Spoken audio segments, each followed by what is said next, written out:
on fire. I'm not a victim, a girl on fire. I'll stand my ground, girl on fire. I've made a choice, I stand proud. I'm a girl on fire. I'm a mother, a daughter, a sister, a friend. I'm every woman. I have taken up arms and I choose to defend all that I hold dear.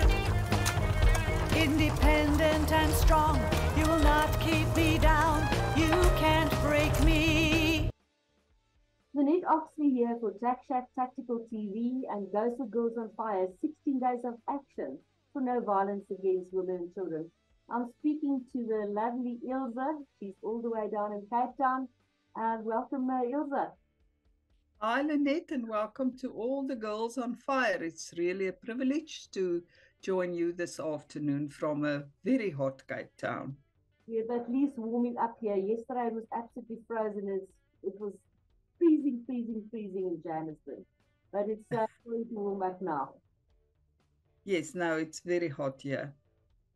So you have it's a sad, very empowering story in the end. You're an author of a very popular Afrikaans book. It's called So Lyk 'n Vrou, my 40 jaar van hel met 'n narcissist. If I can translate that, this is how a woman looks, my 40 years of hell with a narcissist. You're a survivor of domestic abuse.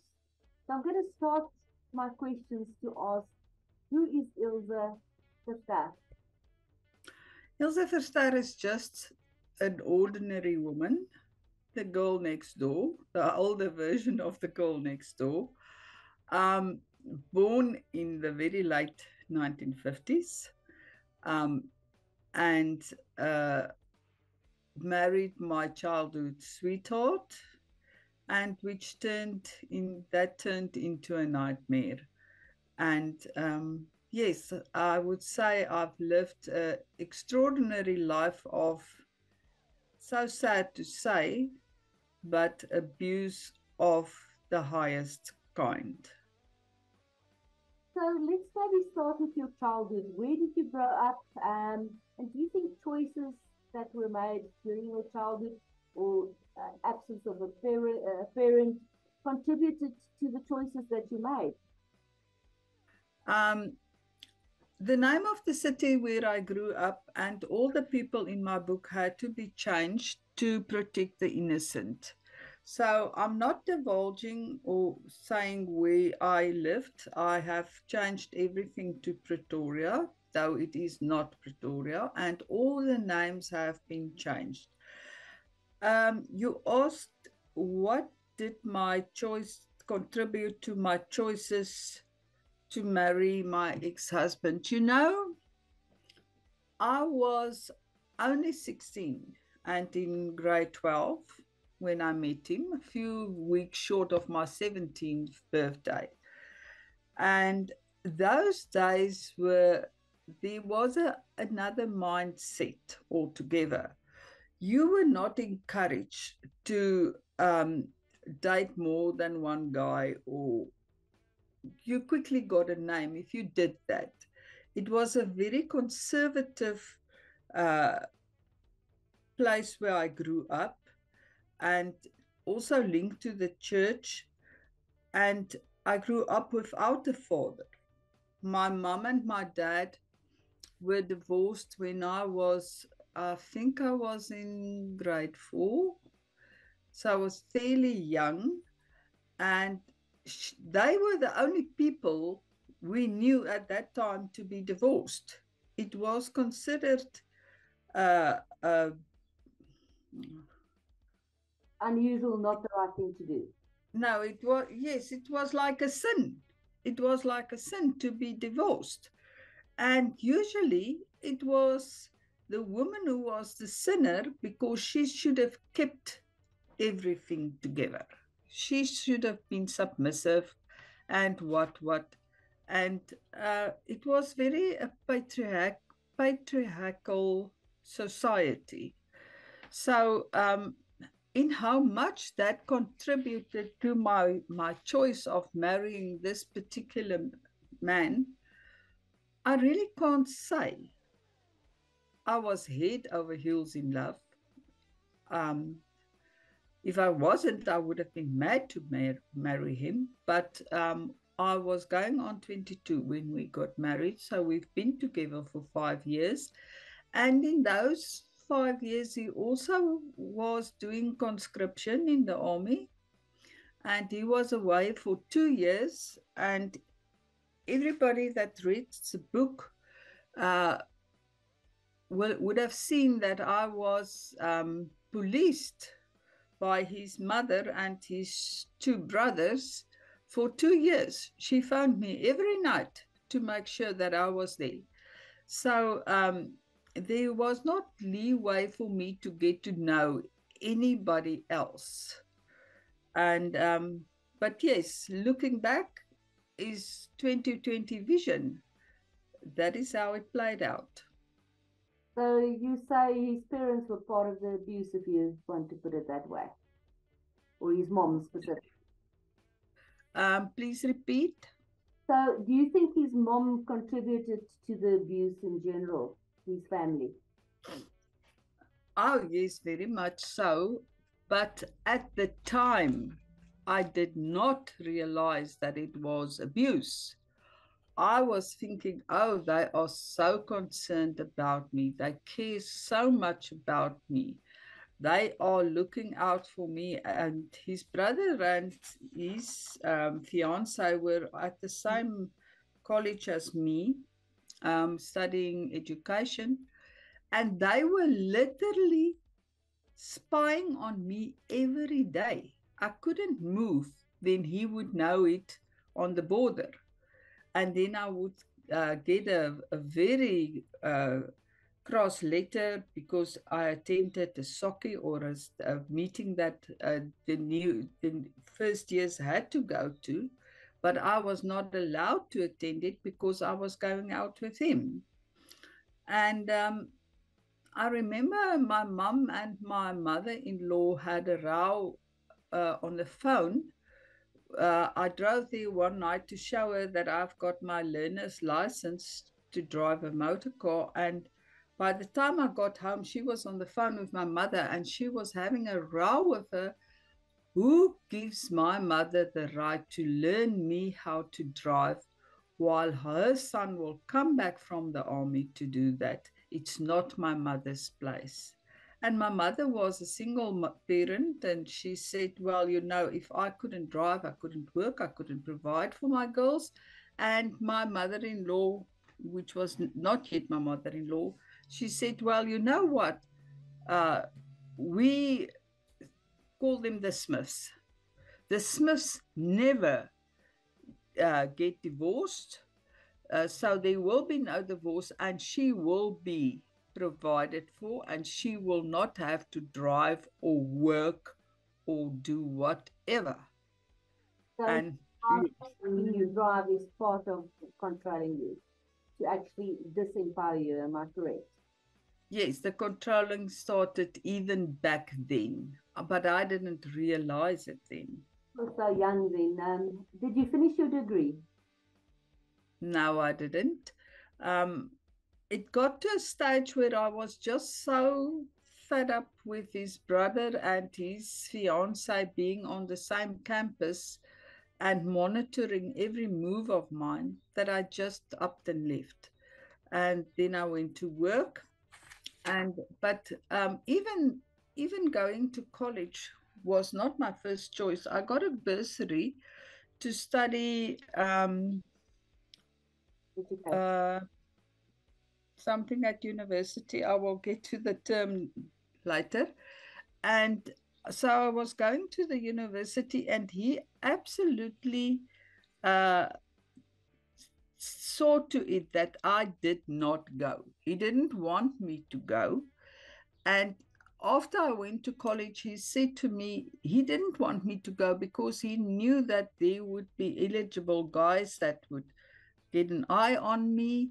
And he's very glad that I'm at the college where his brother can keep an eye on me. So I was very much like a prisoner, though I didn't realize it. But my life could have turned different.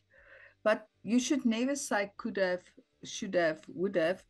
But even now, going on 65, I sometimes do wonder what my life would have been like if I had known about narcissism and how those people operate.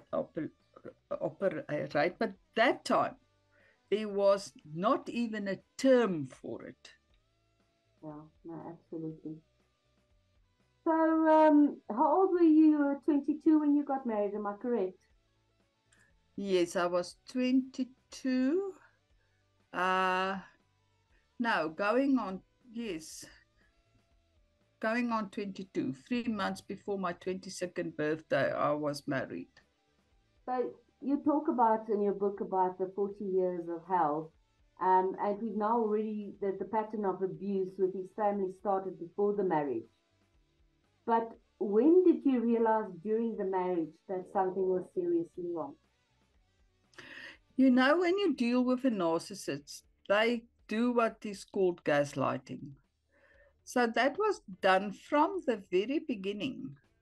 He would say to me, even while we were dating, he will say to me, oh, please put on your lipstick. You're a bit dull, you know? And I would, oh, okay. I must just check myself so that I could be the perfect one, the one that is always doing the right thing and such. And with that, and this is where the part of my father comes in. When I wrote the book, I had to revisit my childhood. And then I was so surprised to realize that my father, being absent and not ever, when we asked him for something or needed something, being there for us, made that I trust this guy who claimed to love me more than I should have. So, yes, now I've lost the question now. When do you realize that during? Oh, I didn't even realize it until I was well into my 40s because I always believed the problem to be on my side, that I was in the wrong, that I didn't do enough, give enough. Um, and that is when I realized my father uh, his, his conduct made me a people pleaser. And the people pleaser is the perfect uh, prey for a narcissist, even though those terms didn't exist then. But they want somebody who wants to please them, who will always do as they are told, and who they can manage. And it was in my late 40s when I realized, and by that time I was already in counseling for major depression. And I begin to realize that he is the one causing my depression. Because normally I would be an outgoing person, but I've turned into an introvert because I was not allowed any socialization with other ladies or going somewhere that he didn't see fit that I could do that. Or even when I started working at the same place as him, he would come and stand behind me, and I would see the other people in the office go stiff, and I would realize he's standing behind me and he is looking what I'm doing on my computer while I'm at work. And I don't think I would have by choice ever decided to work at the same place as him, even in the same department. But when it happened, that sort of opened up my eyes. And there was this one lady that started to tell me, you must open your eyes. You must see what is going on here, because they all knew that he was playing around. I was the very last one in that whole city to be told that. And that was a very big shock. He was having affairs.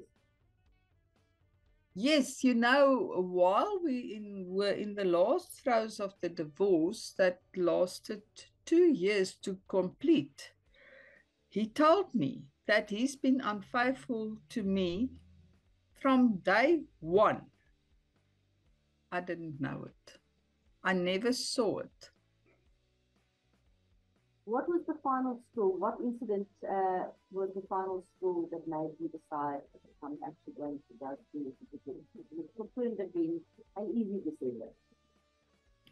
Well, in 2014, he subpoenaed me for a divorce. And we started the process, but it took a long time for the attorneys to get started. And while we were busy with that, his mum got very ill. And he phoned me at 4 o'clock in the morning and said, well, I need you, please come back. And my mum is dying. And I went. And then he told my sons to go and fetch me my things and bring your mum back home. I was living with my mum and my stepdad in a retirement village at the time. And I went home, and a week after that, we had a visit from my sister's daughter, and he was very, very cross that I allowed her to come and visit, because he didn't allow family to visit, and she needed a place for the weekend for some netball tournament or whatever.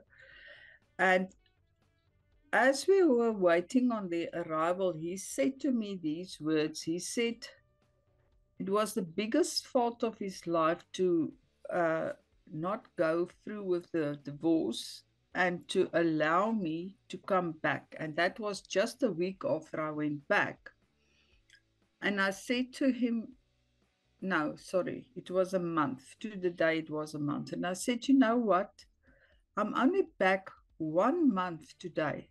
And already you're telling me you shouldn't allow me to come back. You didn't allow me. You pleaded with me. And I went along with it. Now he says, I wanted to come back. He says, yes, but he didn't want that, and he only did it because he needed me at that stage. That's the only reason he had. And I just went out of the room, and I said to myself that day, if ever this happens again, I will never turn back. Because I also had, when I said to him, well, what about the costs of the attorney? He says, well, you're the one that was stupid enough to go to attorney, so pay it yourself. So in terms of, he was physically very abusive. What was the one incident that you can talk about that stood out to you, that you actually feared for your life? Excuse me? You know, it's difficult to pinpoint one thing.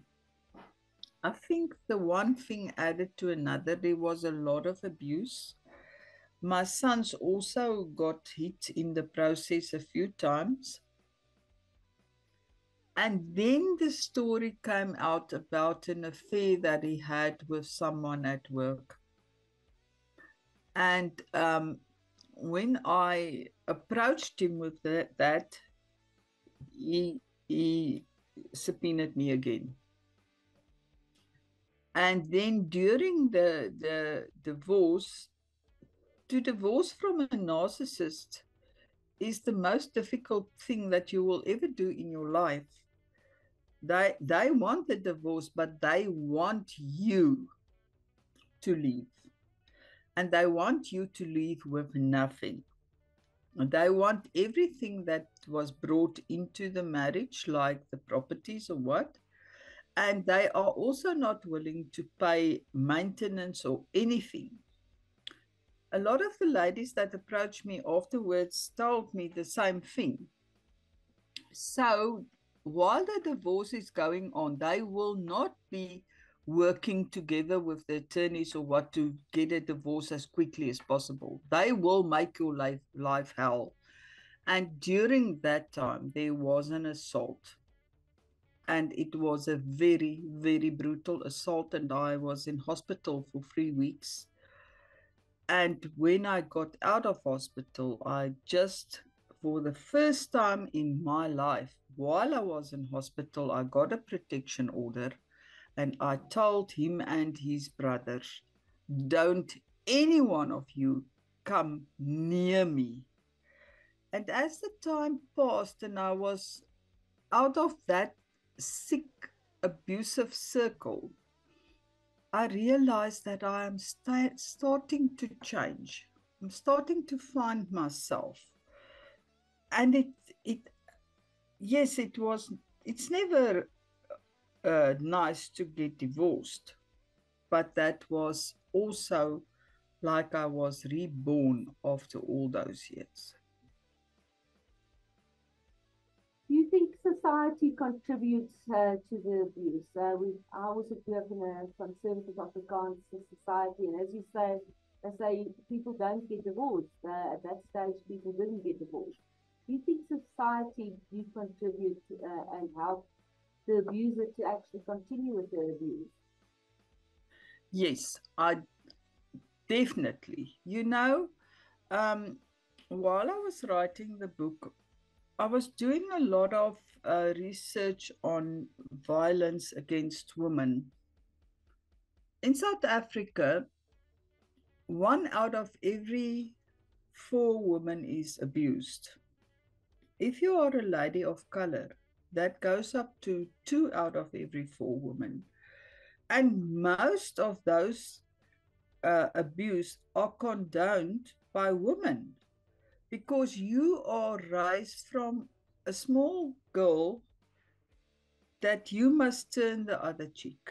You must forgive 70 by 70 times, and you must never do something that will place your husband in a bad light. You are not, absolutely not, to talk about what goes on behind the door of your house. You do not wash your dirty laundry in public. And even my mum and the ladies before her, she was also abused. And they were sort of told, like, just keep quiet. It will get better. As I grow older, they will stop their behavior. It will get better. It never gets better. If you didn't set the boundary from the outset, the first time that guy lifts his hands to you and you didn't lock him away there or left the situation, it will escalate.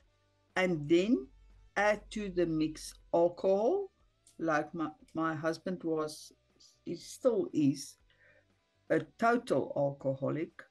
You've got a mix that is mixed by the devil himself. So, yes. Where is your ex-husband currently? Has he married again? Because probably the abuse continues, and usually the new lady never thinks that the new husband is wrong. Is he married again? What's happened to him? No, he is not. And everything that I predicted at that time has come to pass. He has lost his work. He has been diagnosed with alcohol-related dementia, Alzheimer. His relationship with the lady that he had while we were divorcing, he met her in a rehab, and that went south quickly after the divorce. They were not together anymore. And at this stage, my sons are supporting him financially. He has nothing left. nothing, nothing, nothing. He's sitting in a flat somewhere, but I don't know where. It is in the city where my youngest son is still staying, but I have gone no contact since the divorce, which was the 29th of November 2017. I have never ever spoken with him again or seen him again, which is good for me. Okay, tell me, when did you start thinking about writing the book, and how did it come about? Um, I never thought that I would write a book of this kind. I was uh, working on another book that was going to be a novel, and I've done a lot of research about it, and was fairly far in the process of writing this book when the divorce started happening. And then after that abuse, that assault that led to me being hospitalized, when I came back from hospital, I was in a very bad state of mind. I had serious concussion. I couldn't function. I couldn't sleep. I couldn't work. And then one night I was standing before the mirror and I was asking God, why am I on this earth? What is my purpose? I don't really want to be here anymore. And then the next moment there was God's voice, and He was telling me in the most wonderful, soft voice, He said to me, my daughter, that book that you are writing, and he said the name, that will not be your first book. I want you to write a book about what happened in your life so that you can warn other women and their daughters. They must know what to look out for, how a narcissist operate, and what you have to do to protect yourself. And from that, when my divorce went through, everything felt like dominoes. I was on a bus en route to Cape Town for a concert that a writer invited me to that I didn't want to come to. And there, that first night when I arrived, I met Francois and all these writers. And we were not married for very long before there was a party and all the writers were there. In this one, we each had to read a little bit of what we wrote. And I was sitting with all these well-known writers and I was feeling so stupid. How could I go and read something in front of them? And this one lady comes to me and she says, that is a book. And how far is it? And a year later, in COVID, we met again and she says, where's that book? And I said, well, it's done. And she says, I want it Monday on my PC. And 3 days later, I got a call from the publishers to say, this book is accepted. We want you to do this and this and that. And it was printed. So here it is. And I received a few copies last week with a letter to say that it has been reprinted for the 8th time since last March. That's amazing. It really is. Yes, all the writers here tell me that they talk about a very, very well-known writer that has just got a book out, and they say they don't even know if he had got one of his books reprinted 8 times in a little more than a year. So the moment the book got out there, there was a lot of communication in the media, all the magazines, the newspapers, a few TV interviews, and a lot of public speaking. And I had to make a Facebook page under my name, and the lady started contacting me. And the first 3 weeks, I barely slept because all this woman was sending messengers. I've got this problem. Can you help me? What am I to do here? What am I to do there? So it's been hectic. It's really been hectic. I didn't, in my wildest dreams, foresee that my story and the story of a woman that believed to herself to be nothing. He told me every time he could say to something to me, he said to me, "You are nothing, and you are nothing without me. And even the bit that you have or am, you have through me." So I had no good self-image or anything. And now when I look back, I can't tell. I really can't believe that God has chosen me to write this book. And I must tell you, Lynette, every night that I went and sit in front of my computer, I did pray. And I did tell the Lord, Lord, I am giving the fingers to do the typing. You give me the words. Every night I said a prayer, and it's been hectic. There was a few things in the book that I had to write, and the night that I wrote about that final assault, it since has gone forth to be the prologue of the book. It starts with that. It's a terrible, violent, bloody scene. And I asked Francois that night, please, love, just sit next to me. And he sat next to me and he had to comfort me. And I was vomiting and I was crying. And it was really bad to write it. And afterwards, I could barely read it myself. Now, a few days ago, I went on Google and I see that there's an audio book that you can buy. And you can listen to a bit of the book. And I listened, and lo and behold, it's the prologue. And this voice was reading what I had wrote, and I was reliving that assault so clearly that afterwards, every time afterwards, I go into a very bad place. I get PTSD nightmares. According to my psychologist, I will always suffer from that. But also, it has freed me. And I hope, really hope, that all the women and the men out there that is being abused can find themselves and set boundaries and get out of that relationship, because that is all that will save you and your children, is to get out. There is no other way. They don't change. So tell me that, do you think writing the book and meeting your new husband, he sounds like a wonderful man, has helped you with your healing process? Please rephrase.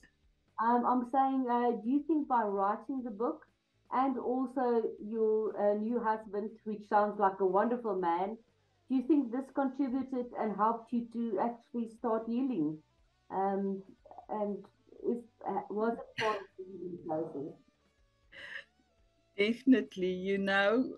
When I arrived on the West Coast that night for that concert, he was the first person that my friend introduced me to.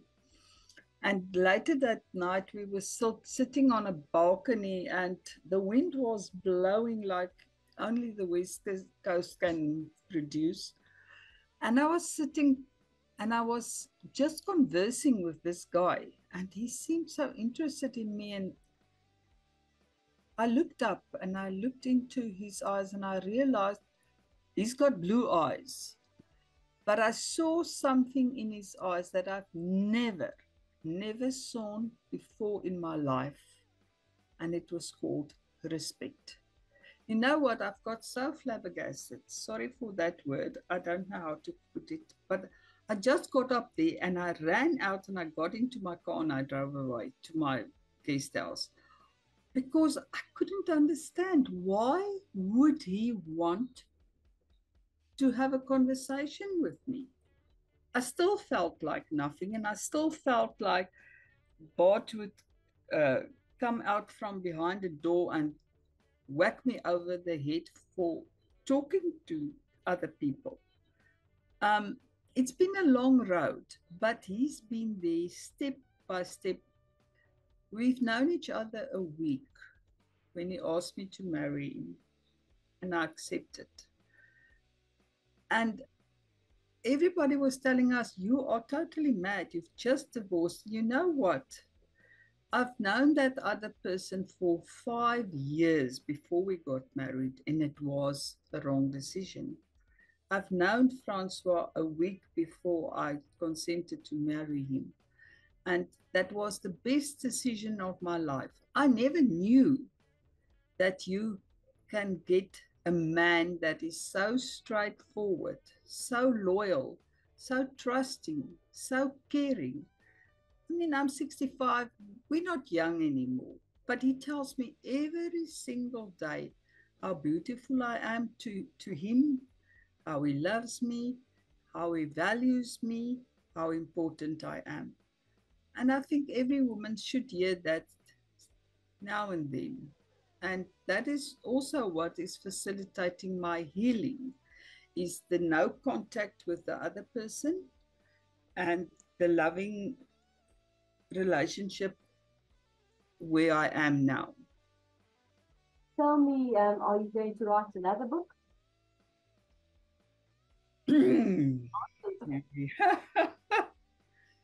Yes. You know, my readers have been asking me such a lot of questions. The very first interview that I had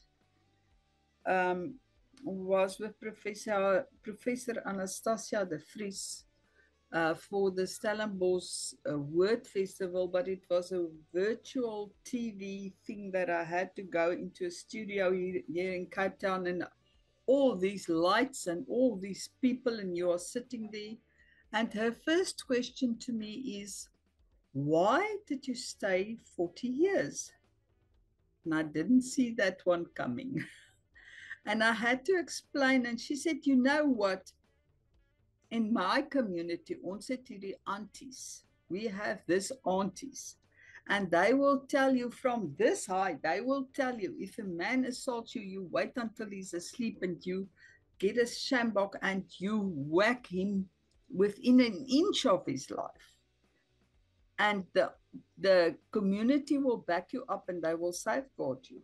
And I said to her, you know what? In my community, there was no such a thing. In the first place, you were not allowed to talk it. And in the second place, if it happened, you were to accept it.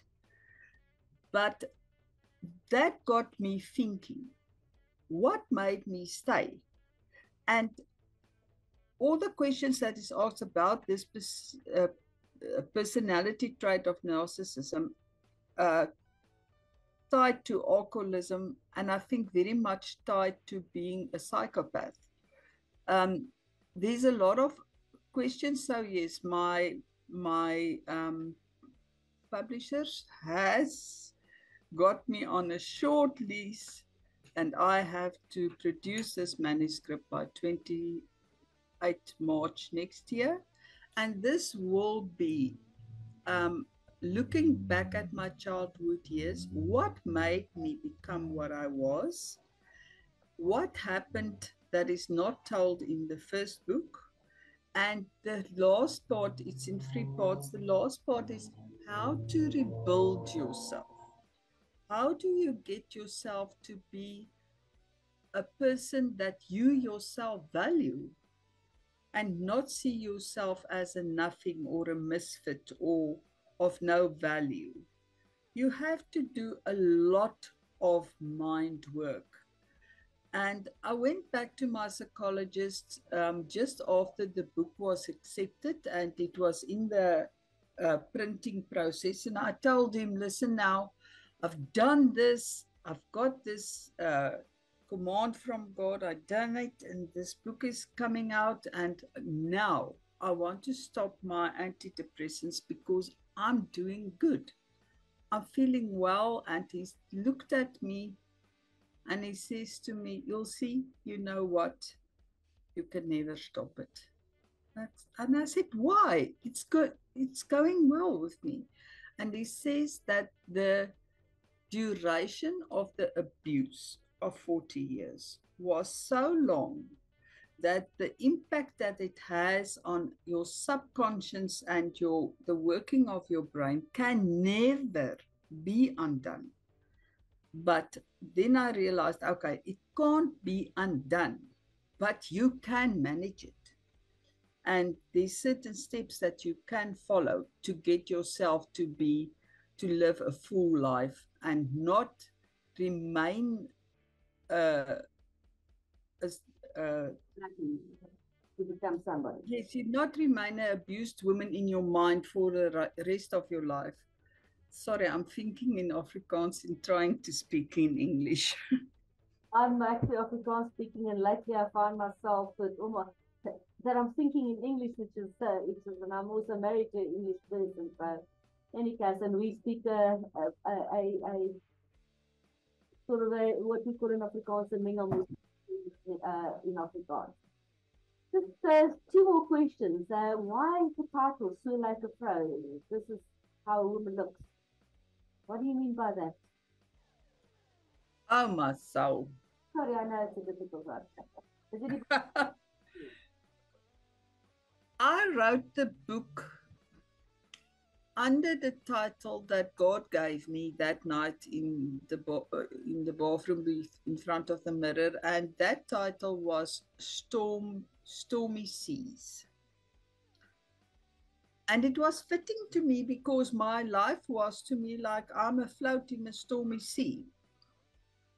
But during that brutal assault, there came people to my house to come and get his stuff after the police have removed him. It was my son-in-law and a lady I've never seen before. And I opened the door to them, and I was standing there, and I was very badly hurt. I was bleeding. I was trembling. I was totally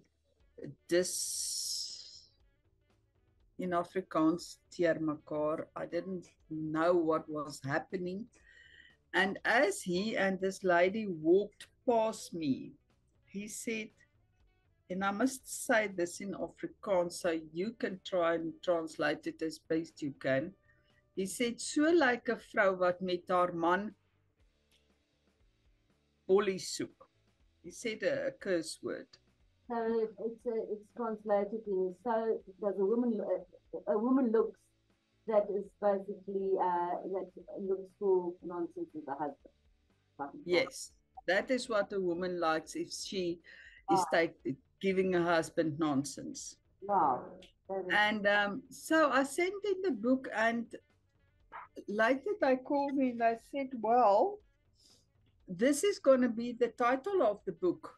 And I said, you can't put that word on and they shortened it so like a vrou, what a woman looks like. And then I had a few suggestions as to the cover of the book. While I was in hospital, there was a lot of photos taken of my injuries. And my eyes were black nearly till down here by my nose. And everything was black, and my eyes were like the veins in my eyes had burst. So my eyes were bloody and my face was black. And I said to them, I don't want a Johnny Depp photo on the front of my book because it partly reminds me of Pirates of the Caribbean. And then this is what happened. And they were adamant, this is what it's going to look like. And I was very, I wasn't satisfied with it, but they did it like that. And I must say, the people afterwards say to me that when you enter a bookshop and you see this turquoise and red and that eye, it immediately catches your attention. So hats off to Lapa Publishers They know what they are doing, and their marketing was perfect. And yes, reprinted 8 times.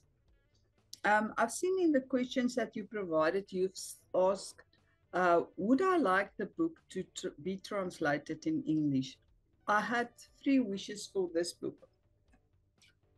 One, that 300 women would read it, or that I could talk to 300 women. I've surpassed that by thousands. One, that the book would be translated in English. It hasn't happened yet. And one is that it would be translated in Dutch. I very much pray that one day I can stand with this book in my hand. There is a little bridge in Amsterdam called Cookie se Graag. And he used to call me Cookie, even though in the book I reformed it to Nookie. And I would like to go and stand there with my book and says, I've made it to a new person. Also, you've asked why I've changed my name in the book. If you will look at it, it's just simply my name spelled backward. That is just my alter ego. When I started writing the book, I realized that I would have to write the truth, the plain truth, and nothing but the truth. But I could not foresee myself writing that as Ilse. I was not prepared to feel those lashes again. I had to distance myself from the abuse. And that is why I did it, for no other reason. So lastly, thank you very much for sharing your story. Can you, if you have a message for other women out there for doing this 16 hours of action, what would it be, Ilse? My message would be to the mothers. Please, please, please raise your daughters to know their self-worth. Tell them every day what they are worth, and teach them where their boundaries must be, even from a small child. And when those boundaries are violated, talk to somebody immediately. Get counseling, get help. There's such a lot to be said for the acts against women and children abuse and the 5 types of abuse that there is. But I'm afraid that not enough is done, especially not by the government. It's up to us women. The one that rocks the cradle is the one that rules the world. We have to be there for our sisters and our brothers. There's a lot of men that is being abused. They don't talk about it as often. But I'm really, really concerned about the statistics. It's not getting better. It's not getting better at all. If anything, it's getting worse. Women need to educate themselves about abuse, but also they need to educate them about a degree or something. Never be dependent on anybody else. Handle your own money. Always stuck a little bit away that nobody knows where. That money that the old people say for a rainy day. You must be able, if you are in a situation where you are assaulted and your children and you are under threat, you must be able to leave immediately. So if you're in such a situation, go and Google about escape plans. There's very clear escape plans that I think Women on Fire would tell their people. There's a lot of societies that work with the thing. Know your exit strategy and stick to it. And the most of all, learn to love yourself, because you are a child of God. You are precious. Thank you so much. It was lovely speaking to you.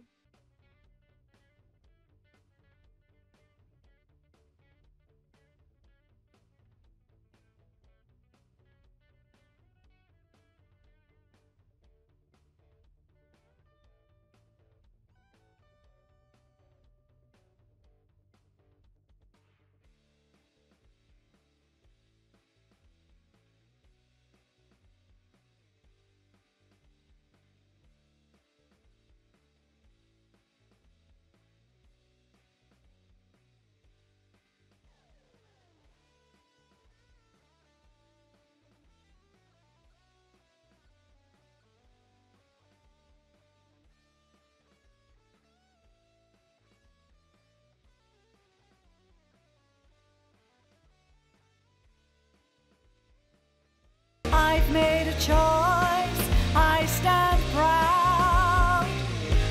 I'm a girl on fire. Countless hours on the range, I am responsibly armed. I am your equal. I've empowered myself, I have practiced and trained. Fear won't control me. With my sisters in arms, we will make ourselves heard. We'll stand together. I'm a girl